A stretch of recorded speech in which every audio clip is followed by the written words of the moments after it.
Saat kondisi seperti ini, kita memang dianjurkan untuk jaga jarak, menghindari keramaian, dan di rumah aja. Karena kata ibuku, dengan begitu penyebaran virus corona bisa diputus. Tapi masih ada loh yang harus beraktivitas di luar rumah karena harus bekerja. Salah satunya adalah ayahku. Ayah adalah seorang petugas pemadam kebakaran. Walaupun begitu, ayahku selalu bertanggung jawab terhadap kesehatan kita sekeluarga. Jadi, setiap selesai bertugas, ayah selalu disiplin bersih-bersih sebelum masuk rumah. Begitu sampai, ayah selalu melepas sepatunya dulu. Ayah juga tidak akan membawa sampah ke dalam rumah. Jadi kalau ada kertas atau barang yang tidak terpakai di kantongnya, pasti dibuang dulu. Kemudian, ayah gunting-gunting masker yang bekas dipakai. Terus dibuang ke tempat sampah. Ibu juga menyiapkan desinfektan. Setelah itu, baru deh ayahku masuk ke dalam rumah. Aku juga mengerti, kalau baru masuk rumah, ayah nggak boleh langsung main sama aku. Ayah akan menaruh baju kotornya di tempat cucian kotor. Terus langsung mandi. Kalau sudah bersih semua, baru deh ayah bisa bersantai bersama aku dan ibu. Aku nggak apa-apa kok kalau ayah pulang nggak bawa oleh-oleh, daripada malah bawa virus corona. Ih, ngeri.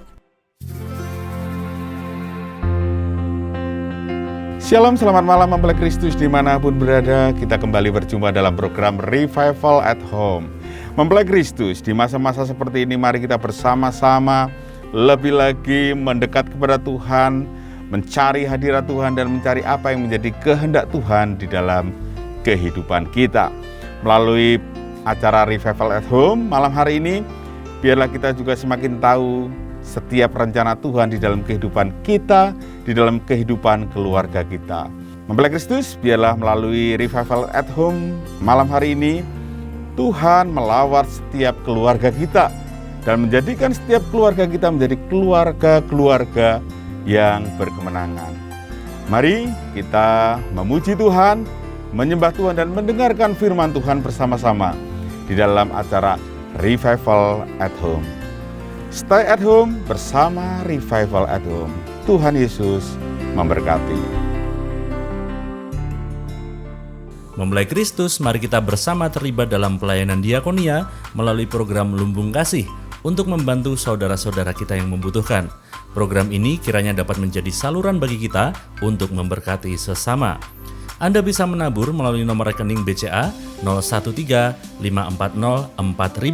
atas nama Gereja Betani Indonesia dengan kode Lumbung.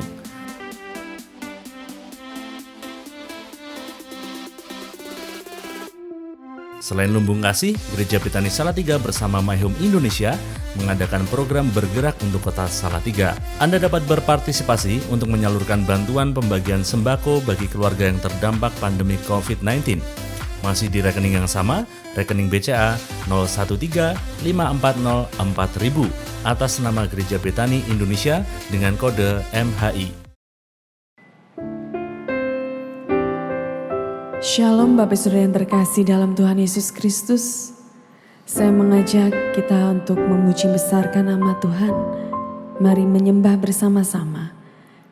Karena sadari bahwa Allah kita lah yang luar biasa, yang selalu memberkati kita dengan kasih setianya.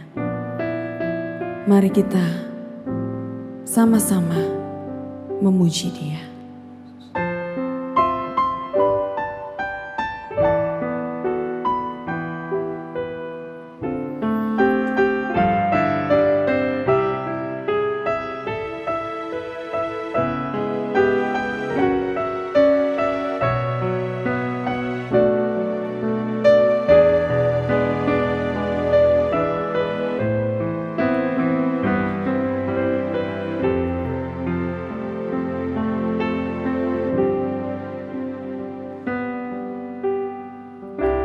Kasih setiamu yang kurasakan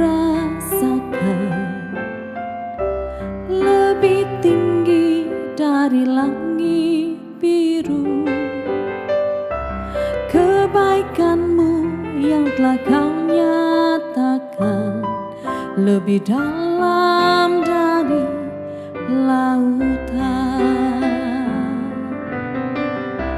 Berkat-Mu yang telah ku terima sempat membuatku terpesona.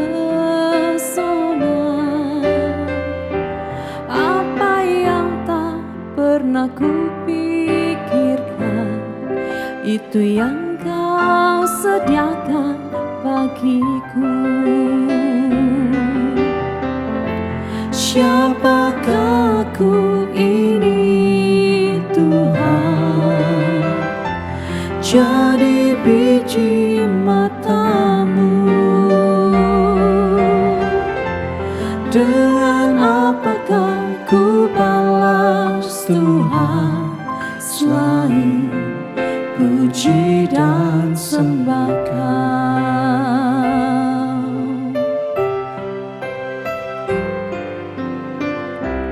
Kasih setia-Mu yang ku rasakan lebih tinggi dari langit biru. Kebaikan-Mu yang telah Kau nyatakan lebih dalam dari lautan. Berkat-Mu yang telah ku terima sempat membuatku terpesona. Apa yang tak pernah ku pikirkan, itu yang Kau sediakan bagiku. Siapakah aku ini Tuhan, jadi biji mata-Mu. Dengan apakah ku balas Tuhan selain puji dan sembah Kau. Siapakah aku ini Tuhan, jadi biji mata-Mu. Dengan apakah ku balas Tuhan selain puji dan sembah Kau.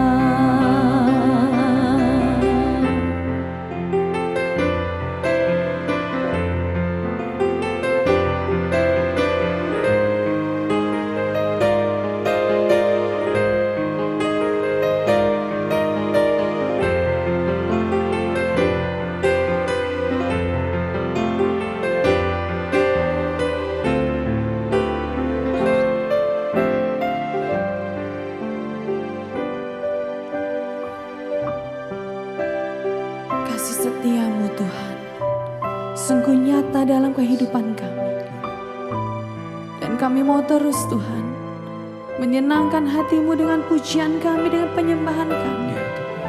Ini merupakan ucapan syukur kami kepadamu Yesus, karena hanya Engkau yang layak kami sembah, hanya Engkau yang layak kami tinggikan. Oh Yesus, segalanya dalam hidup kami, yang terbaik Tuhan. Terima kasih Yesus, kami mau bersyukur hanya padamu Yesus. Haleluya. Kasih-Mu Tuhan dalam hidup kami.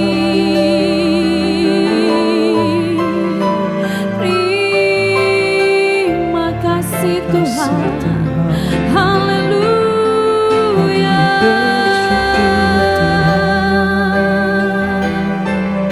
Yesus.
Siapakah ku ini Tuhan?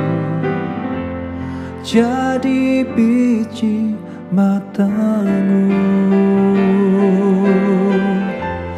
Dengan apakah ku balas Tuhan selain puji dan sembah?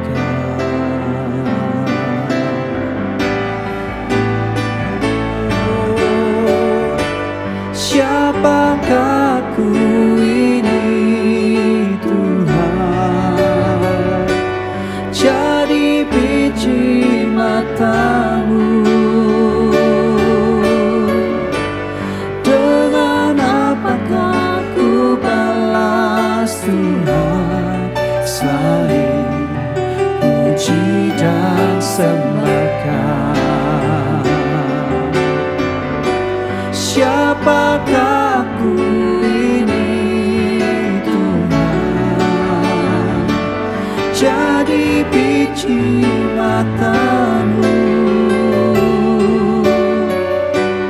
Dengan apakah ku balas Tuhan selain puji dan sembah?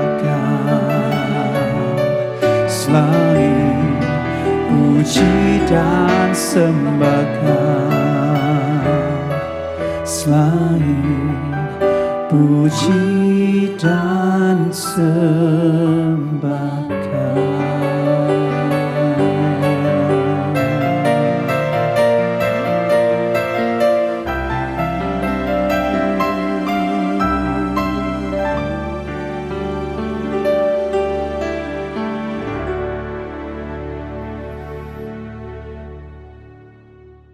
Hari ini kita akan bicara mengenai merdeka terhadap teror ketakutan. Saudara ya, bedakan antara takut dan teror ketakutan. Takut, semua orang punya rasa takut, saudara. Saya juga punya takut dan itu perlu untuk setiap kita. Saudara bayangkan kalau kita tidak punya rasa takut sama sekali, saudara jalan di tengah jalan dan saudara bilang, aku udah takut, mana ada mobil atau motor yang mau nabrak saya? Ya ketabrak, saudara, pasti ketabrak. Ya, artinya kalau kita tahu ada bahaya, kita harus menghindar. Kita harus punya pertimbangan yang baik. Nah, takut itu penting. Tapi kalau teror itu bersifat sangat berbahaya. Teror artinya menguasai seluruh hidup kita, pikiran, jiwa kita, perilaku kita bahkan, yang menyebabkan akhirnya kita bisa depresi, saudara. Ya, takut bisa memberikan hasil yang baik. Kita bisa berjaga-jaga, kita waspada, kita bisa memiliki ide-ide inovatif karena kita takut dan kita khawatir. Tapi kalau ketakutan itu menjadi suatu yang bersifat permanen mengingat kita, itu teror, itu bahaya, sudah. Teror bersifat permanen sehingga menjadi suatu trauma. Dari hari ke hari kita sepertinya dirundung dengan ketakutan terus-menerus. Kadang-kadang ketakutan juga tidak jelas, takutnya takut apa. Takutnya seringkali digede-gede sama pikiran kita, saudara. Jadi kalau saya berkatakan takut itu seperti bubble di depan kita. Kecil semulanya. Ya, bubble itu apa ya? Gelembung. Ya. Yang kita lihat. Tapi karena kita lihat terus-menerus, gelembung semakin gede, akhirnya menelan saudara. Padahal kalau kita tahu itu bubble, itu gelembung, tunyul gitu aja pecah, saudara. Ya. Penyelesaiannya mudah, cuman seringkali manusia tidak mengerti hal ini. Nanti kita akan sampai ke sana, saudara. Kenapa ketakutan itu bisa menjadi teror? Karena kita nggak tahu, kita tidak memahami hal itu dengan jelas. Teror bisa menyebar, menyebarnya bahkan seperti penyakit lebih cepat dari penyakit menular. Ya. Kita lihat bagaimana hari-hari ini pandemik menyebarkan teror yang luar biasa, ketakutan yang luar biasa. Dan saya temukan orang yang kena COVID, saudara, yang semakin parah, seringkali tidak semuanya ya. Seringkali karena psikisnya kena juga, ketakutan. Dan banyak, saudara, contoh-contoh yang kita bisa lihat di video-video ya. Orangnya kuat, bahkan mungkin berasal dari satu lembaga militer gitu ya. Di Indonesia ini, pada saat mau disuntik aja dengan jarum yang kecil sekali. Wah, teriak-teriak, wah, sampai seperti histeris, saudara. Gila ya, saya pikir, ini orang dilatih loh, dilatih militer gitu ya istilahnya ya. dengan jarum kecil aja kok bisa teriak-teriak sampai seperti itu. Ya itulah teror, ketakutan, trauma, saudara ya. Dan itu menyebar, saudara. Ya, bisa menyebar kepada banyak orang. Nah, tapi takut itu bisa bersifat personal. Ada orang hadapi persoalan ini biasa saja, tapi yang lain, aduh, gak berani, saudara. Takut, jadi lebih bersifat personal. Franklin D. Roosevelt mengatakan satu-satunya hal yang perlu kita takuti adalah ketakutan itu sendiri. Jadi bukan persoalannya sebetulnya, tapi perasaan takut itu yang kita bangun sendiri seringkali. Dengan pikiran kita, dengan mungkin pengalaman-pengalaman kita yang masa lalu, yang bersifat traumatis, itu yang membuat kita jadi ketakutan. Itu yang perlu ditakuti, saudara. Makanya kita harus hadapi itu. Nggak bisa kita biarkan gitu saja. Seorang panglima diberikan tugas oleh kaisarnya untuk menghukum mati 50 orang di satu desa. Tapi setelah dicek, kaisarnya mendapat laporan, yang mati 500 orang. Kaget loh, saya cuma perintahkan 50 orang, kenapa 500 orang yang kamu bunuh? Dia bilang, tidak kaisar, saya hanya bunuh 50 orang. Tapi yang 450 orang itu ketakutan. Ternyata pada saat tentara dan panglima itu datang ke daerah itu, penduduknya udah ketakutan semua. Akhirnya 450 yang lain tidak dihukum mati, tapi mati sendiri oleh karena ketakutan. Jadi apa artinya? Ketakutan itu memiliki kekuatan. Ya, untuk membunuh bahkan. Membunuh apa? Membunuh fisik juga pasti, tapi membunuh iman kita. Membunuh pengharapan, visi, masa depan, bahkan akal sehat kita. Orang kalau ketakutan nggak bisa mikir, sudah. Betul ya? Nggak pakai akal sehat lagi, sudah. Blank. Ketakutan memiliki kekuatan yang menular dengan cepat dan lebih mematikan daripada penyakit menular itu sendiri. Saya melihat, karena kebetulan ada 50 keluarga yang saya dampingi, 50 keluarga di gereja ini yang saya dampingi pada saat mereka terpapar COVID. Barangkali masih ada yang lain yang tidak lapor saya mungkin tidak mengerti, tapi 50 keluarga ini kurang lebih sekitar 130-an, 140-an orang, saudara. Karena satu keluarga ada yang 4, ada yang 3, ada yang 5, bahkan semuanya terpapar. Kami dampingi, ternyata efek psikis itu sangat penting sekali. Ya. Mereka rata-rata yang semakin parah itu karena sudah ada ketakutan dulu, saudara. Ya memang tidak bisa tidak bisa dipungkiri. Ada ketakutan pada saat divonis Anda positif, seluruh keluarga Anda positif. Wah, itu kayak benar-benar satu berita yang sangat tidak menyenangkan dan itu menakutkan sekali, saudara. Ya. Ada beberapa orang setelah isoman 14 hari, dia bilang, Pak, aku masih sesek, Pak. Cek saturasinya memang masih rendah, saudara. Kemudian setelah menyelesaikan isoman 14 hari, datang dong surat dari puskesmas. Bapak, Ibu, Saudara, Saudari, sudah dinyatakan selesai isoman, sudah sembuh. Saat mereka baca itu, aku udah sembuh, itu lega, saudara, hilang, seseknya hilang, saudara. Heran ya, seger. Nah, jadi memang psikis itu sangat penting sekali. Saudara bisa pakai obat apa saja, kalau psikis saudara nggak sehat, ini yang bahaya. Ya, nah, saudara, kekuatan memiliki kekuatan yang ketakutan memiliki kekuatan tidak nampak. Memang tidak nampak, tidak bisa diraba-raba seperti apapun bentuknya kayak apa, nggak tahu. Tapi itu menyerang real dalam pikiran kita khususnya. Ya, menyerang fisik kita kadang-kadang, menyerang bahkan perilaku kita, saudara. Itu real, saudara semua pasti ngalami. Kita semua pasti pernah ngalami itu. Ya. Penyebab ketakutan ada beberapa, saudara. Yang pertama dari trauma masa lalu. Seringkali saya dulu pernah punya bimbing anak kita di sini, jemaat, takut sama anjing, saudara. Kalau ada anjing, wah dia histeris lari, lompat sampai, wah gak karuan, saudara. Kemudian waktu satu kali kita rombongan mau ke Surabaya, ada seminar pertumbuhan gereja, anak itu ikut. Nah, saya pikir, saya mau bawa anjing, saya ajak anjing saya naik bus itu. Wah, pertama anjing saya duduk di belakang, dia di depan. Anjing saya di depan, dia di belakang, pokoknya begitulah. Pokoknya dia enggak mau, tapi kemudian pelan-pelan saya mulai, kenapa kamu takut. Oh, punya pengalaman gini. Oke, anjingku enggak seperti itu. Coba mari sini. Mulai pelan-pelan. Mas Om, enggak, coba, ayo. Dia deketin, kemudian dia mulai pegang-pegang. Enggak apa-apa. Pertama ya waktu anjingnya gini, wah dia kaget. Saudara. Tapi lama-lama akhirnya singkat cerita, pulang dari SKGI, pulang dari seminar itu, anjing itu tidur di pangkuannya dia. Sepanjang perjalanan dari Surabaya ke Salatiga. Saudara. Nah ini sesuatu yang menarik. Saudara. Ya, jadi pengetahuan itu sering, karena kita udah membayangkannya yang enggak, kalau udah takut itu membayangkannya, dan enggak mau belajar persoalannya di situ. Ya, oke, sampai nanti ada di sana juga. Dari kabar burung, hoax, kabar buruk, kabar yang enggak baik, bahkan kabar busuk, kabar hoax yang sengaja ditebarkan orang untuk membuat orang bingung. Ya, ketakutan itu dari situ, makanya hari-hari saudara lihat WA saudara atau medsos saudara, apa yang saudara suka buka. Apa isi berita di situ kalau hanya berita-berita yang buruk. Hari ini kan kalau saudara lihat semua kematian beritanya RIP. Waduh, buka RIP terus. Sehingga pada saat kena COVID, wah orang langsung mikirnya, wah mati aku wis.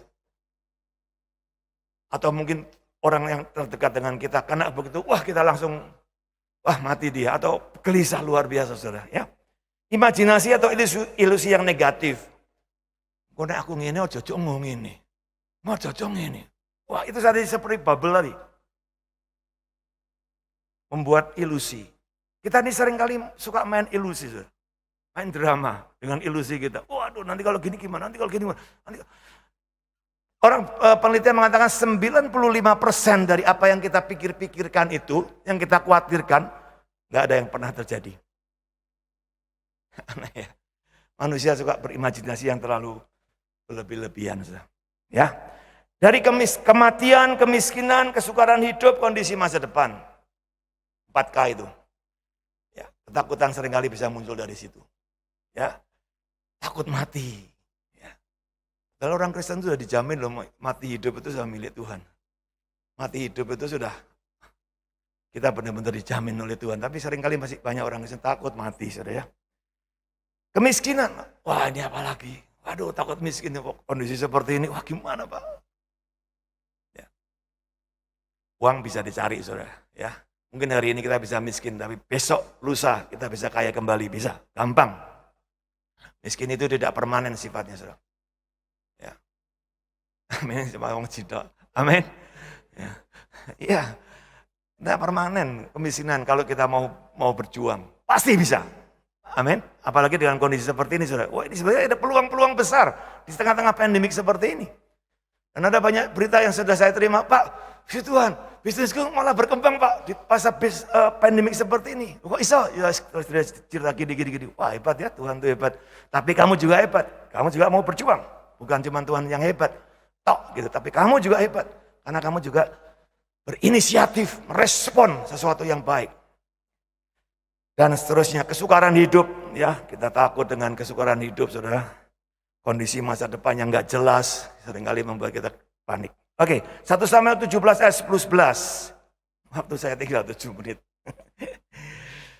Ini kisah mengenai bangsa Israel pada saat berhadapan dengan Goliat, saudara. Lihat peristiwanya, saudara. Sangat tragis sekali. Pula kata orang Filistin ini, atau Goliat ya, aku menantang hari ini barisan Israel, berikanlah padaku seorang supaya kami berperang seorang lawan seorang. Ketika Saul dan segenap orang Israel mendengar perkataan orang Filistin itu, maka cemaslah hati mereka dan sangat ketakutan. Saul dan seluruh bangsa Israel ketakutan. Gara-gara cuma ditantang, ayo duel satu-satuan, 1 lawan 1. Oh kalau royoan tuh banyak sudah.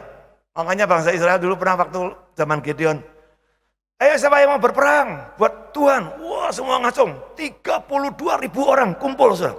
Tuhan bilang kebanyakan, yang takut suruh pulang. Dan yang takut 22.000 orang saudara. Yang takut 22.000 orang pulang, tinggal 10.000 orang.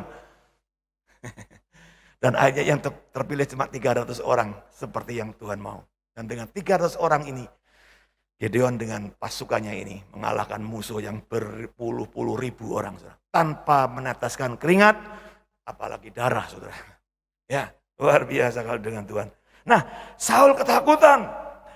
Ya, ditantang satu, karena ya ini kelemahan orang Israel. Kalau satu-satu, wah mereka nggak berani, saudara.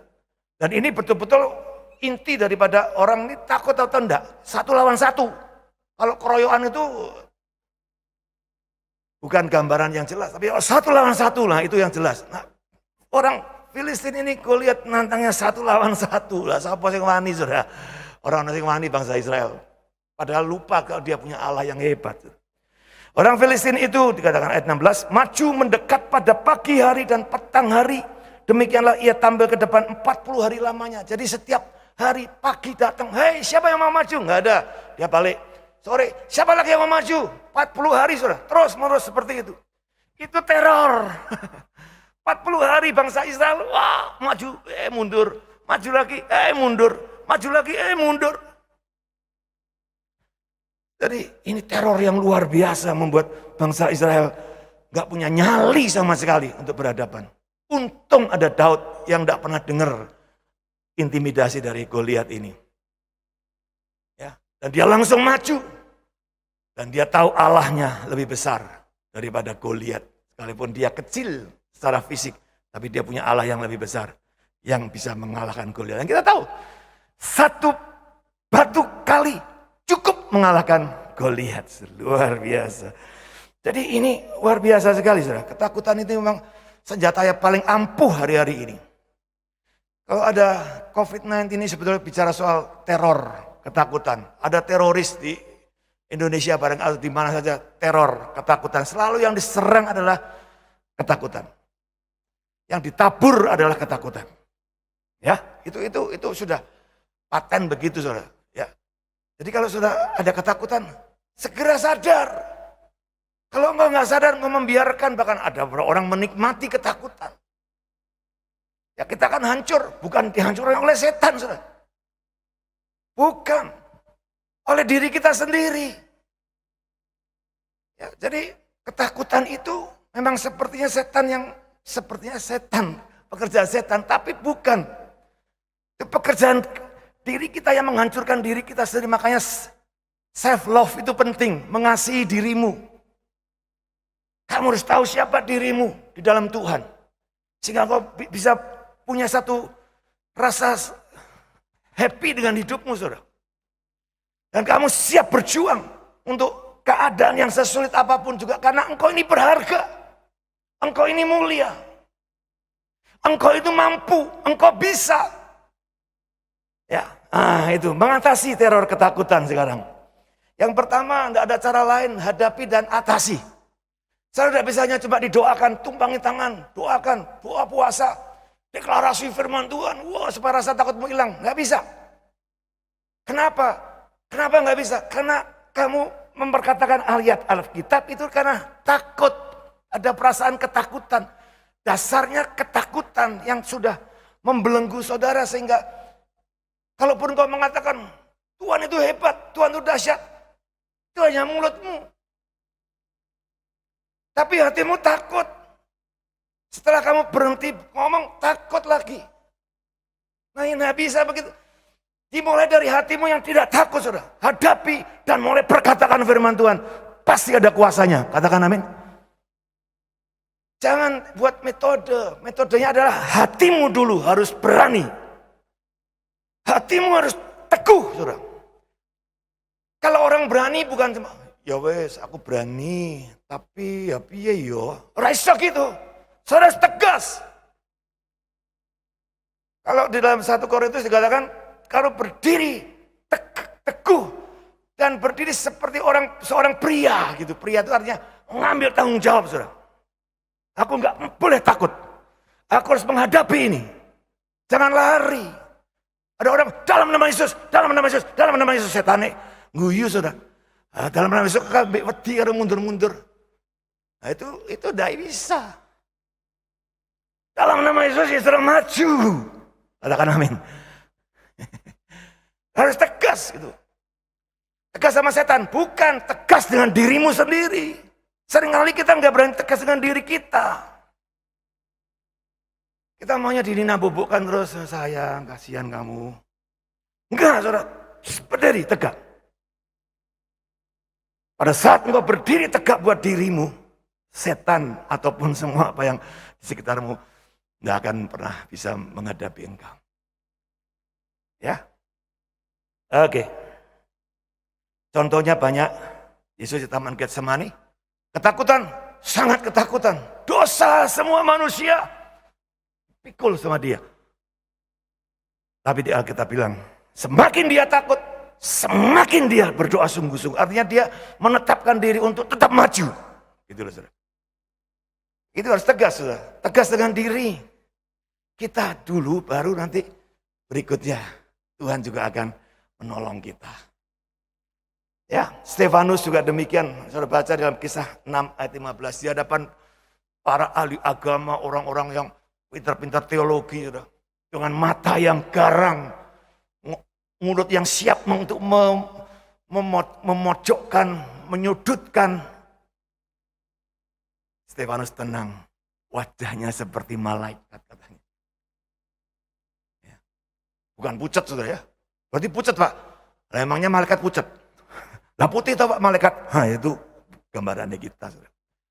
Wajahnya tenang bersinar. Ada sukacita.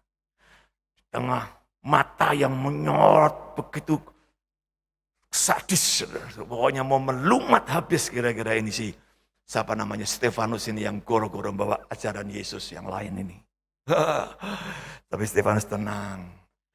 Nelson Mandela mengatakan, saya belajar bahwa keberanian bukanlah ketiadaan rasa takut, tetapi kemenangan atas ketakutan itu.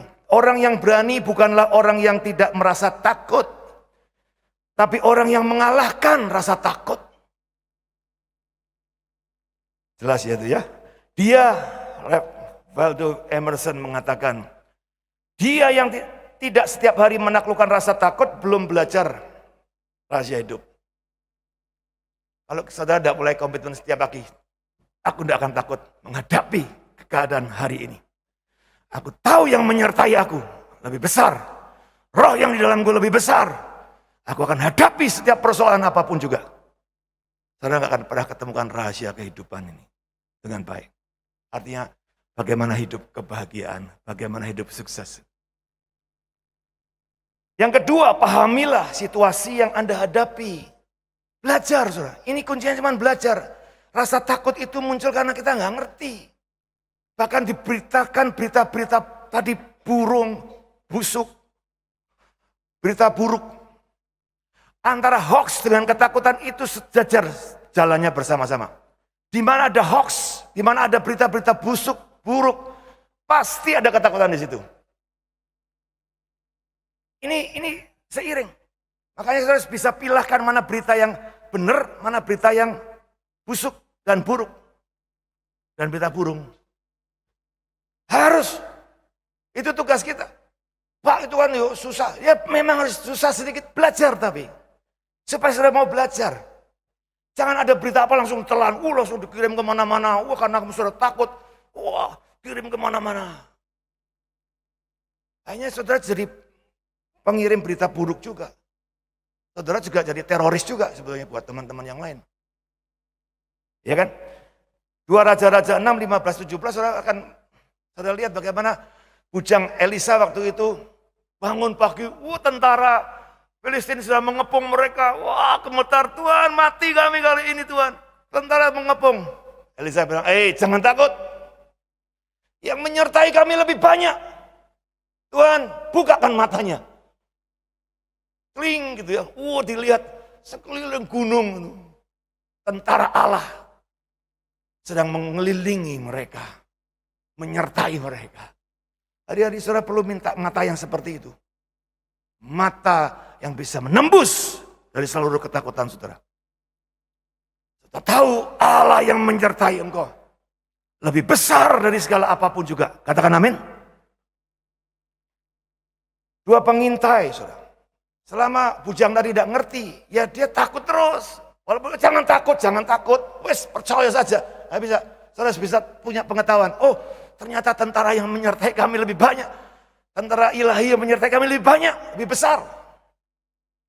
2 pengintai saudara diutus oleh Yosua sebelum mereka masuk ke tanah Kanaan. Memberi laporan, nggak usah takut. Ternyata penduduk Kanaan sudah gemetar menghadapi kita. Karena mereka tahu Allah Israel menyertai kita. Kita tinggal merebut saja. Mereka udah gemetar. Pengetahuan itu yang membuat mereka siap maju. Kita maju. Kita kalahkan Kanaan. Bedakan dengan 10-12 pengintai yang sebelumnya Musa pernah ngirim dulu. 10 pengintai bilang, udah bisa, kami ini seperti belalang. Mereka gede-gede, nggak mungkin kita bisa masuk. Itu pengetahuan yang salah. Itu menebar berita burung, berita busuk, berita buruk. Saudara. Akhirnya apa? Sekian ratus ribu orang nggak bisa masuk lagi ke tanah Kanaan.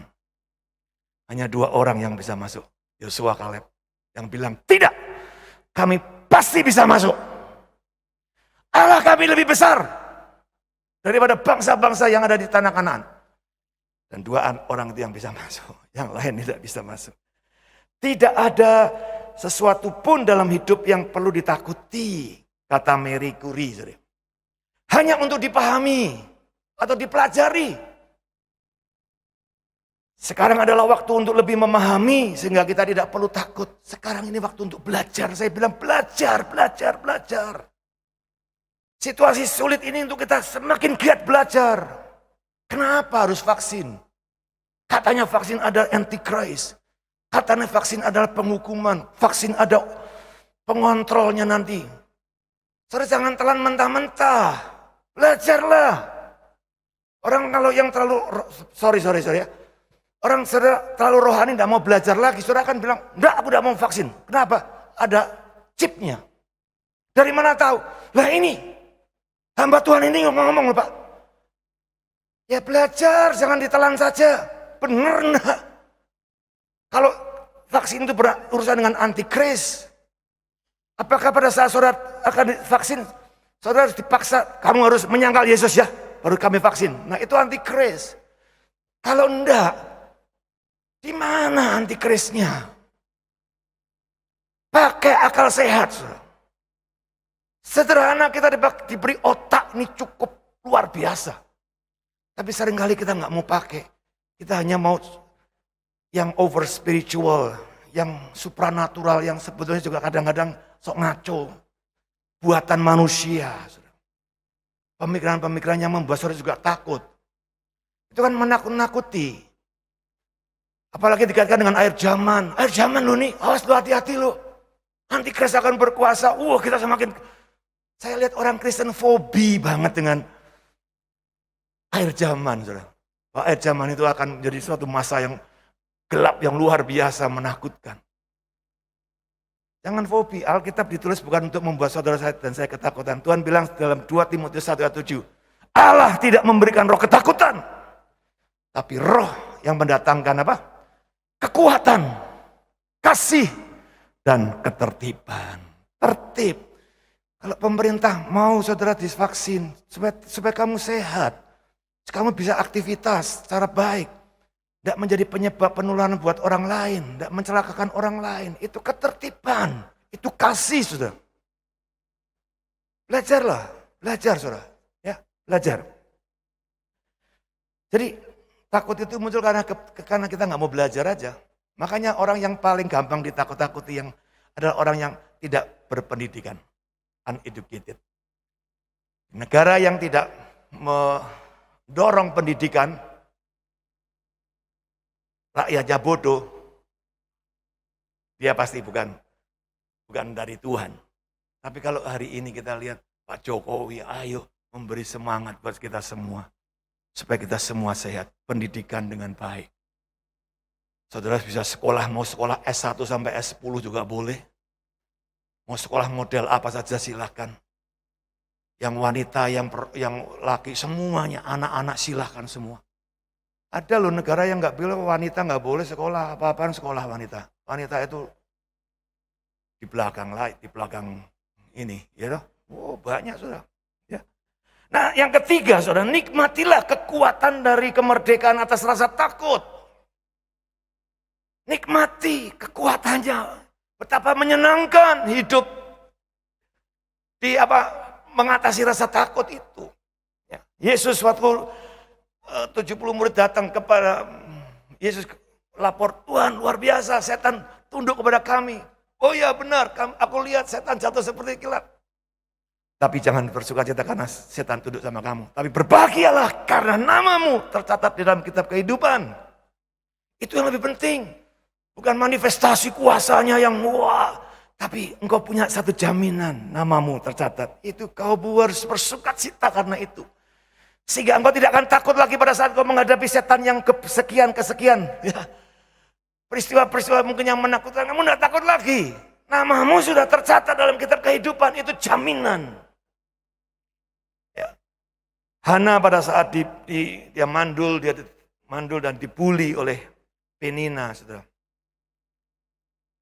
Dia bersukacita setelah dia tahu dia melahirkan Samuel.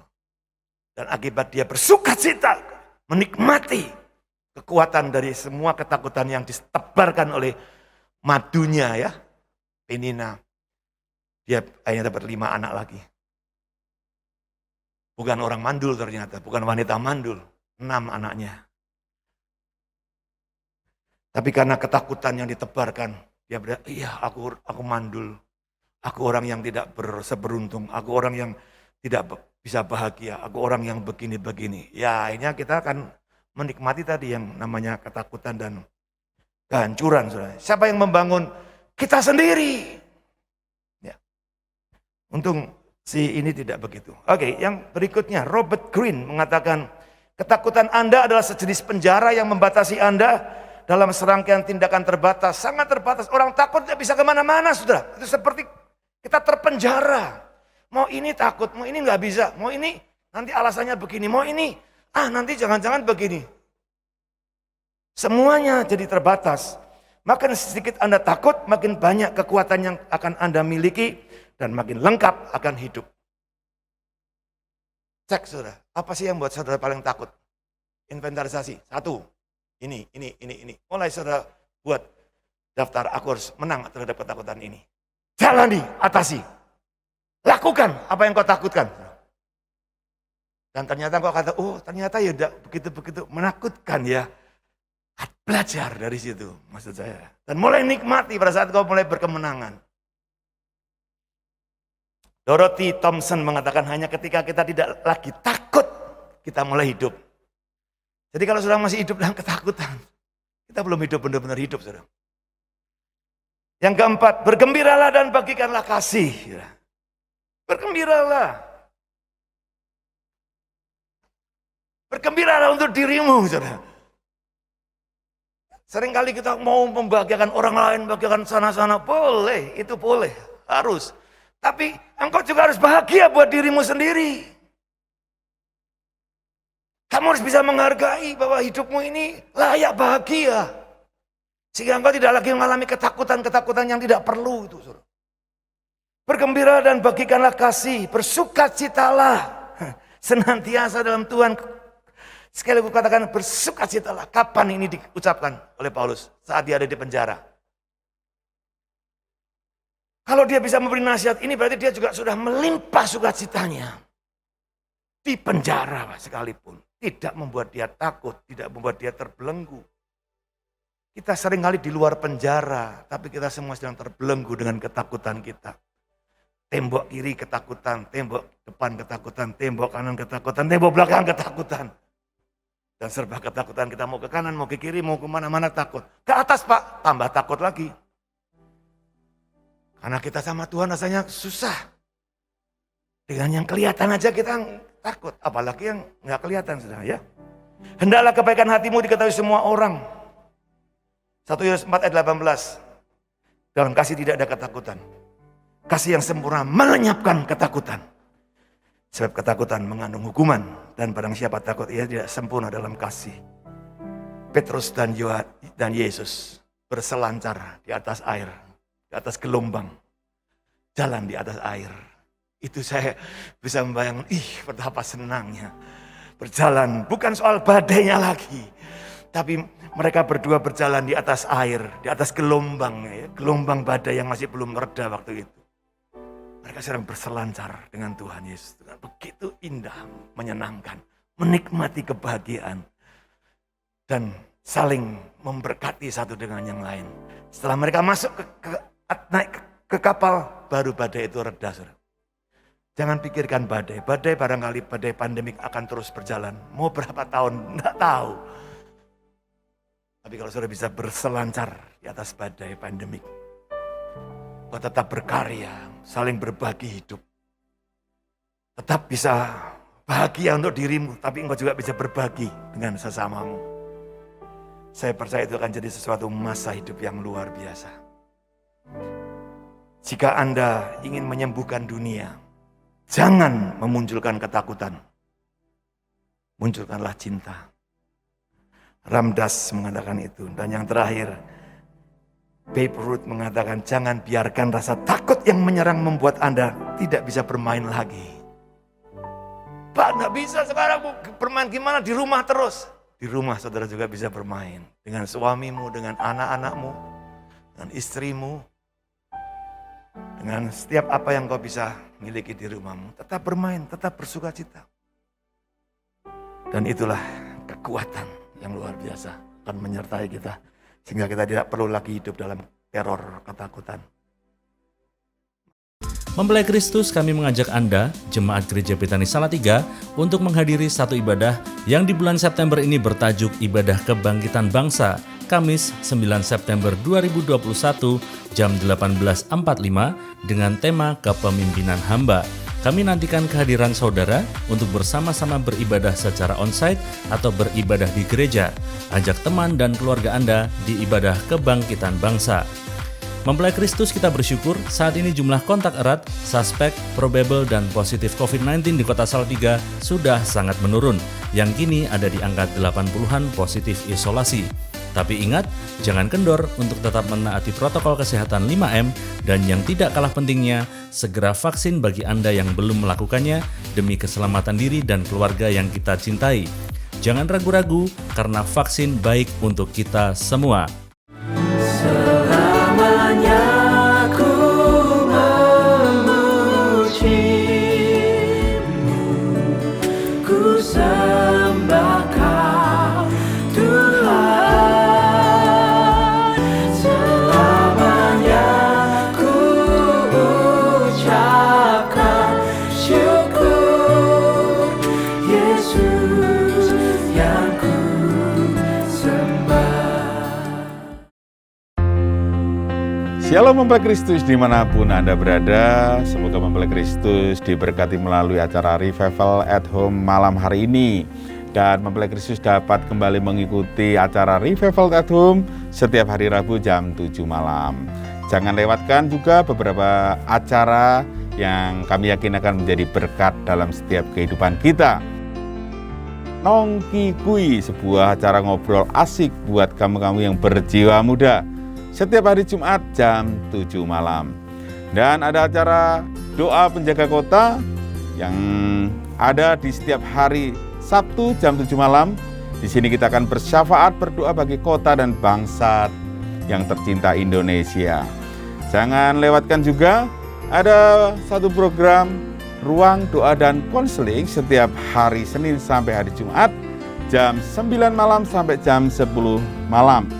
Di acara ini mempelai Kristus dapat mengirimkan setiap beban, pergumulan ataupun permasalahan yang minta dikonselingkan di line WA di 0817 057 1075 atau di 0856 9722 2222. Dan satu program lagi yang tentunya juga menjadi berkat dalam setiap kehidupan kita, membangun iman kita lewat kesaksian-kesaksian yang ada. Satu program, satu acara, kuasanya tak terbatas. Kita akan menerima pujian, kesaksian, dan firman Tuhan yang menguatkan setiap kita setiap hari Senin, jam 7 malam. Satu program ngobras, ngobrol suka-suka bareng Pak Engki, akan hadir di setiap hari Selasa jam 7 malam. Kita akan ngobrol banyak hal yang terus membangun iman kita.